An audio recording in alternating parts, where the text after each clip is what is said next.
और ये दिल्ली और लखनऊ में बैठे हुए दल्लालों से कह रहा हूं, दल्लो याद रखो, डर कर मत करो मेरे भाई, डर डर कर कितनी जिंदगी गुजारोगे, मौत एक मर्तबा आएगी जरूर, एक मर्तबा मौत आएगी। अल्लाह ने कुरान में फरमा दिया कुल्लु नफ्स ज़ाइक़तुल मौत, कि हर नफ्स को मौत का मजा चखना है, मगर जो जिंदा रहना चाहता है वो उनसे कह रहा हूं तुमको जिंदा रहना है, 1,00,000 मर्तबा से ज्यादा जिंदा रहना है।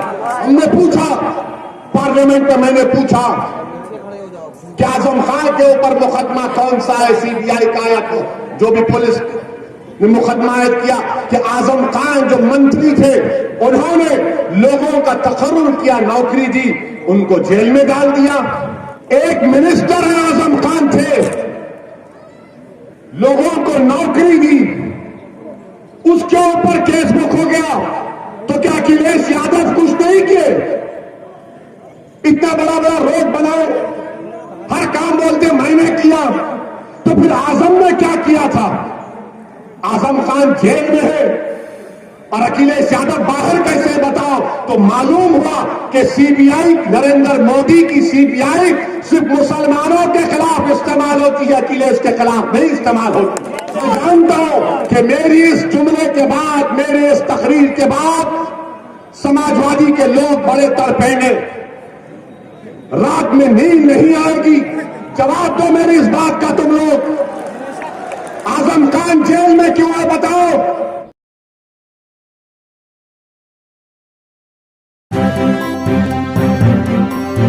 मीडिया वॉइस, आपकी आवाज।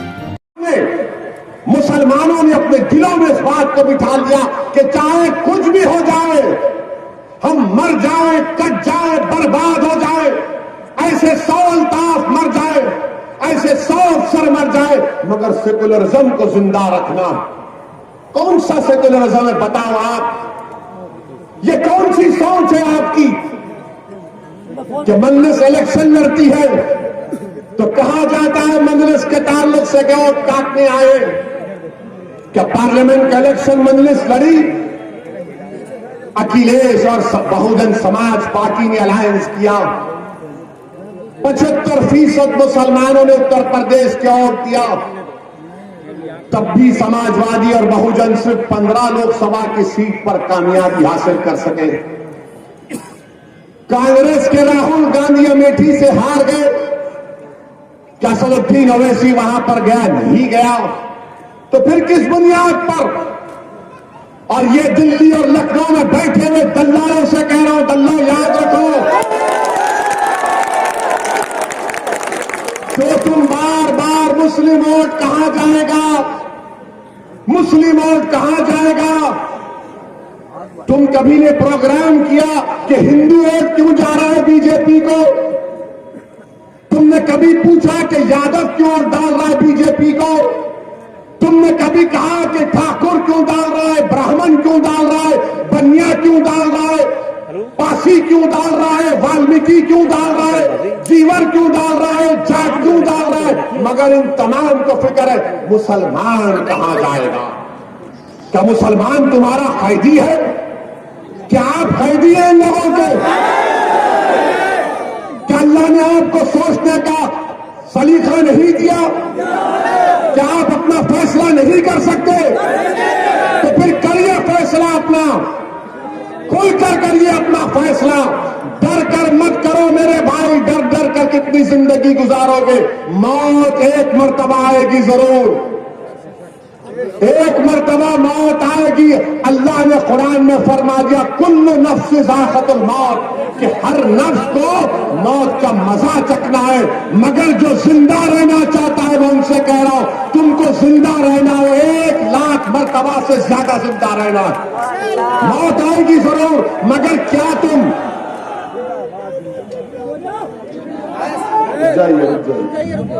कि शेर की आमद है कि रन का? हाँ अभी सुनो, खाली नारे मार के तुम लोग खुश होते हो, वोट भी डालो।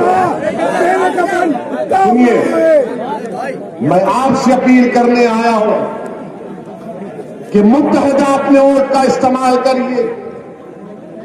हर बार आकर कहेंगे ये जीतेगा वो हारेगा। अरे कि हम ठेका लेकर बैठे हैं किसी की जीत और हार का।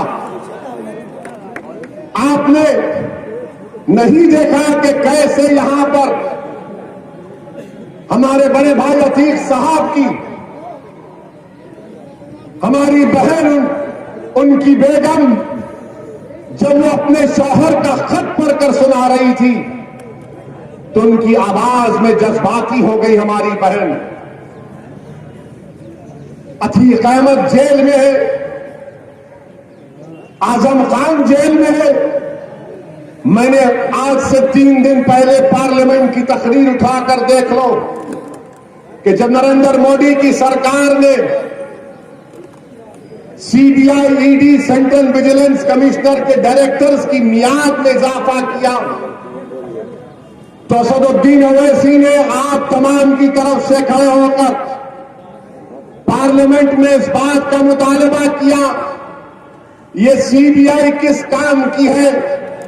जब बाबरी मस्जिद के क्रिमिनल ट्रायल का फैसला आया, जिन मुलजिमों की मौजूदगी में बाबरी मस्जिद को शहीद किया गया, तो कोर्ट ने फैसला दिया कि कोई भी मुलजिम नहीं है।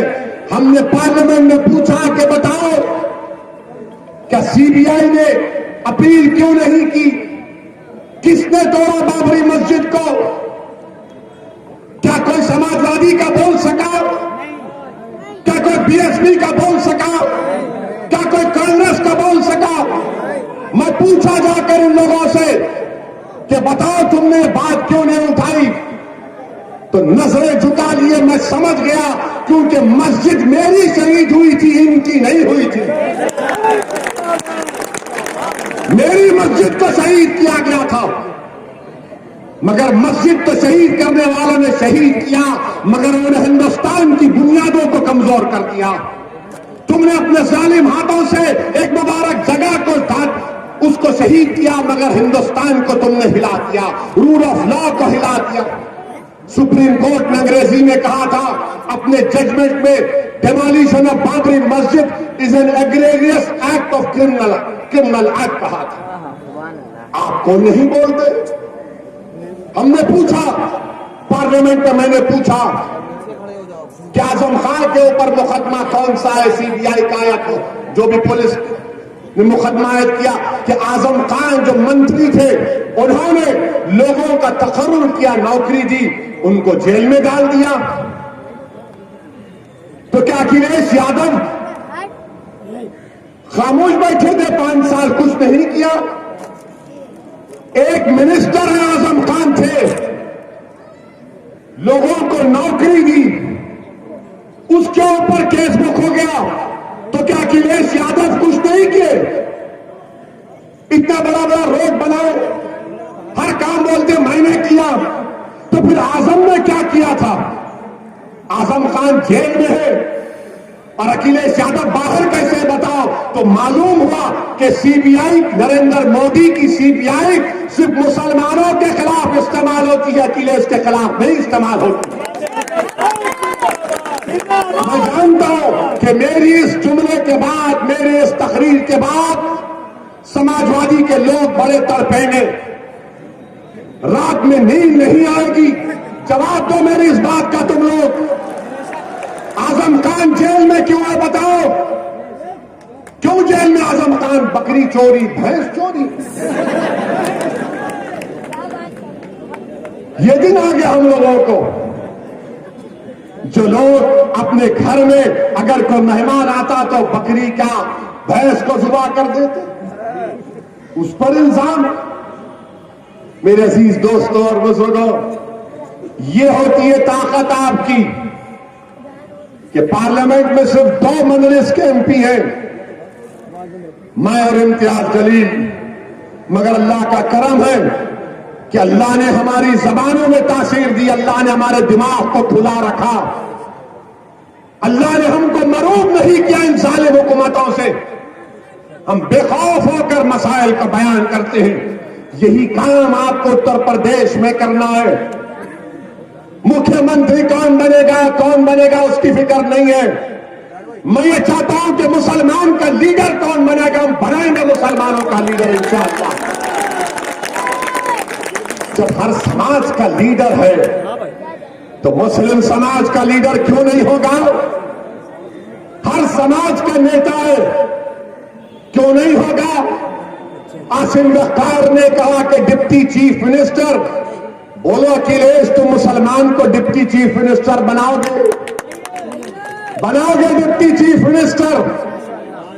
अगर तुमको सत्ता मिलती है तो क्या तुम डिप्टी सीएम बनाओगे? नहीं बनाओगे। किसको बनाएंगे? जाट को बनाएंगे।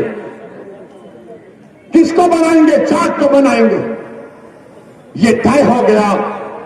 मगर मुसलमान 19% में उससे कहेंगे कि तुम अभी रुक जाओ, बीजेपी को हराना है। अरे क्या बीजेपी को हम नहीं हरा सकते? क्या सीसामाओं से मजलिस का उम्मीदवार क्यों नहीं कामयाब हो सकता? इंशाअल्लाह क्या हम बीजेपी को नहीं रोक सकते?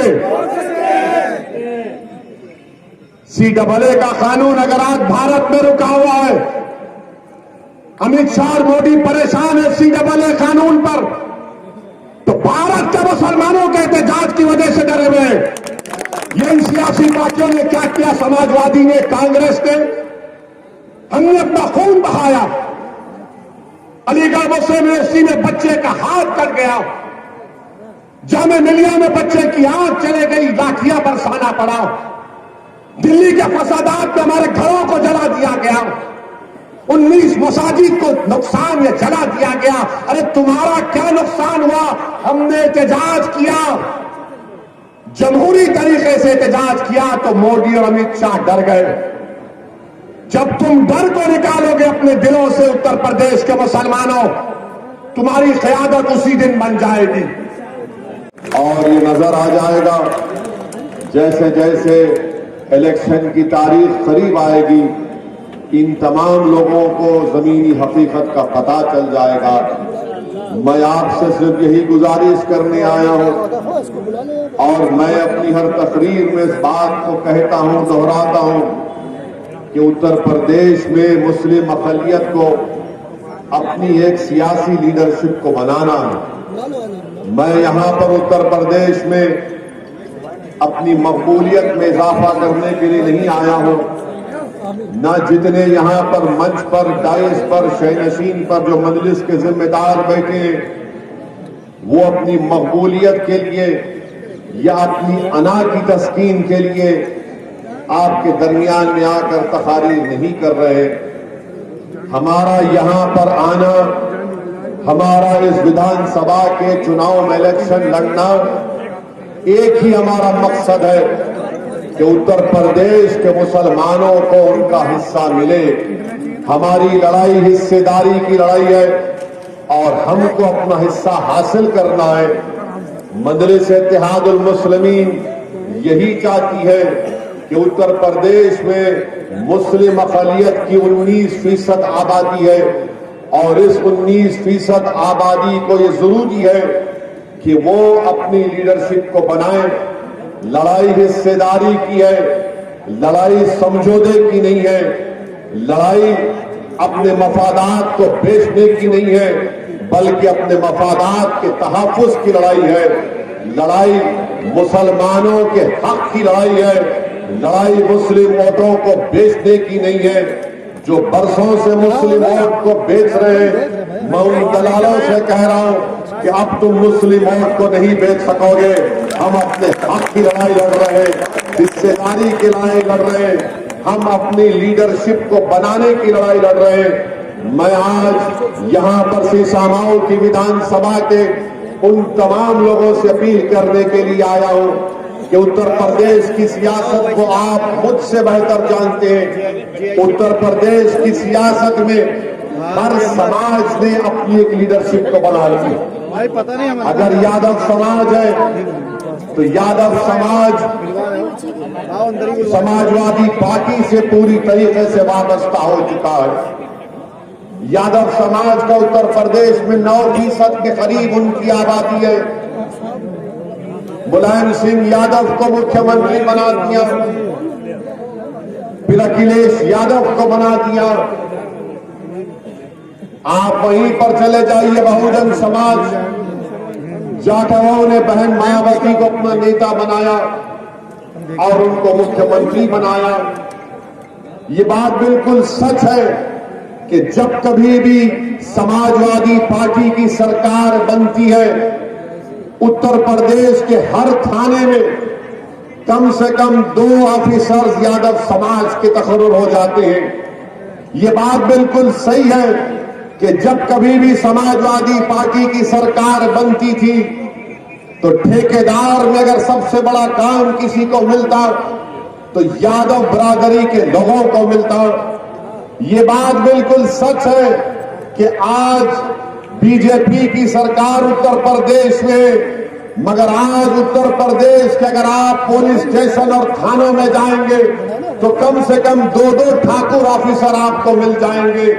इसलिए कि मुख्यमंत्री तो बीजेपी का है मगर राज ठाकुरों का है, नाम योगी है मगर दिल से ठाकुर है, इसीलिए तमाम ठाकुरों का तकर्रुर करते हैं। उत्तर प्रदेश की सियासत की हकीकत यह भी है, अगर ब्राह्मण है 6 या 7% है मगर मुत्तहिद है और अपने वोट की अहमियत को और अपने वोट की ताकत के जरिए अपने समाज की ना सिर्फ हिफाजत करते हैं बल्कि अपनी लीडरशिप को मजबूत करते हैं। उत्तर प्रदेश में राजभर है, उत्तर प्रदेश में कुर्मी है, तो मां और बेटी लड़ रहे हैं कि कुर्मी का लीडर कौन है। इसीलिए अनुप्रिया पटेल को नरेंद्र मोदी ने अपना मंत्री बनाया। आगरा के अतराफ में फिरोजाबाद में बाघेल है तो बाघेलों ने बाघेल को अपना नेता बनाया, तो उत्तर प्रधानमंत्री ने बाघेल साहब को गवर्नमेंट ऑफ इंडिया में यूनियन मिनिस्टर बना दिया। मेरे अजीज दोस्तों और बुजुर्गों, जाट है तो जाटों ने तय कर लिया कि अखिलेश से अलायंस करेंगे। और जाट कितने फीसद है? क्या 19% है? नहीं है, मगर आज जाट ये कह रहा है कि अखिलेश से अलायंस हो गया तो शायद हमारा आदमी डिप्टी चीफ मिनिस्टर बन जाएगा। ऐसे तमाम जात और बरादरियों का नाम ले सकता हूं। मेरे अजीज दोस्तों और बुजुर्गों, मैं आपसे मुखातिब हूं, मैं उत्तर प्रदेश के मुसलमानों से खुलकर कह रहा हूं, मुझे डरने और घबराने की जरूरत नहीं है। मेरी फितरत में ये नहीं है कि मैं अल्फाज चाप कर अपना पैगाम दूं, बल्कि मैंने हमेशा से सिर्फ अल्लाह से डरकर आपके सामने हकीकत को बयान किया। और आज आपसे कह रहा हूं, आप मेरी इस बात को ज़हन-नशीन कर लीजिए कि उत्तर प्रदेश के मुसलमान अगर आगे बढ़ना चाहते हैं, उत्तर प्रदेश के मुसलमान अपनी तादाद के ऊपर अपना मुकाम हासिल करना चाहते हैं, उत्तर प्रदेश के मुसलमान अगर तालीम में आगे बढ़ना चाहते हैं, उत्तर प्रदेश के मुसलमान अपने बच्चे और बच्चियों को प्राइमरी स्कूल में पढ़ाना चाहते हैं, उत्तर प्रदेश के मुसलमान इस बात से तकलीफ में है कि सिर्फ 4% के करीब 3% बच्चे हमारे ग्रेजुएट होते हैं। तो याद रखो उत्तर प्रदेश के मुसलमानों, अगर तुमको शिकायत है नाइंसाफी की, अगर तुमको इस बात की तकलीफ है कि कानपुर में तुमने तारीख साज CAA कानून के खिलाफ एहतजाज किया मगर हमारे 3 मुसलमान पुलिस की गोली से मारे गए, हमारे घरों पर आकर पुलिस ने डंडों से हमारी गाड़ियों के शीशे तोड़े। बताओ, अगर तुम्हारा कोई नेता होता, तुम्हारी कोई क़ियादत होती तो क्या इस तरह का कोई जुल्म तुमसे कर पाता? एक और मिसाल आपको दे रहा हूं, एक और मिसाल आपको दे रहा हूं। यही कानपुर के गुप्ता साहब गोरखपुर की पुलिस ने उनको मार दिया, गुप्ता साहब की मौत हो गई। CAA का कानून के खिलाफ तुमने एहतजाज किया, पुलिस फायरिंग में 3 मुसलमान मर गए। बल्कि इसी साल अफसर नामी मैकेनिक को कानपुर में उसकी दुकान के सामने शराब में धुत लोगों ने उसकी दुकान के सामने पेशाब किया। तो अफसर ने कहा मत पेशाब करो, तो सालिमों ने अफसर पर गाड़ी चढ़ाकर उसको मार दिया। गुप्ता साहब का गोरखपुर की पुलिस मारती है, तो गुप्ता से मोहब्बत इतनी है अखिलेश को और योगी आदित्यनाथ को कि अखिलेश योगी और दोनों मिलकर अखिलेश गुप्ता साहब के परिवार के पास जाकर मिलते हैं और मिलकर गुप्ता साहब की बेवा को 21 लाख का चेक देते हैं। योगी आदित्यनाथ गुप्ता परिवार से मिलकर 51 लाख का चेक देते हैं और एक सरकारी नौकरी देते हैं। बताओ कितने गुप्ताओं का आबादी में तनासुब है, कितने गुप्ताओं का वोटर लिस्ट में नाम है। तुम 19% हो मुसलमानों, तुम्हारे खून की अहमियत नहीं है, याद रखो। तुम्हारी जिंदगियों की अहमियत नहीं है, तुम्हारे बच्चों के मुस्तकबिल की अहमियत नहीं है। और तुम थाली नहीं मारोगे, तुम जोश और जज्बे के साथ, होश के साथ फैसला लोगे। अगर गुप्ता पुलिस की गोली से या पुलिस के जुल्म से मरा तो फिर CAA में भी मरने वाले थे। काशगंज में अल्ताफ मारा गया, उन्नाव में फैसल मारा गया। बताओ इनकी मौत पर कौन रोएगा? कौन रोएगा इनकी मौत पर? पैसे देना तो दूर की बात, ये समाजवादी हो या बीजेपी हो, BSP हो, कांग्रेस हो, ये तुम्हारे मरने वालों के लिए फिक्रमंद नहीं होते, आंसू भी नहीं आते इनकी आंख में। गुप्ता मरता है तो 21 लाख का चेक अखिलेश देते हैं, मुख्यमंत्री 51 लाख का चेक देते हैं। बताओ काशगंज का अल्ताफ जिसकी मौत का एक मजाक बना दिया गया पुलिस स्टेशन में, पुलिस के लोगों ने उसको फांसी देकर मार दिया। उन्नाव का फैसल बच्चा जो तरकारी बेचता था 16 साल का, कितनों ने पैसे दिए? इंसान की जिंदगी पैसों से नहीं तोली जा सकती, मगर बता रहा हूं जब एक इंसान मरता है जो मुसलमान नहीं है तो उसकी जान की कीमत है, और जब मुसलमान मरता है तो उसकी जान की कीमत नहीं। उत्तर प्रदेश में पानी की कीमत है,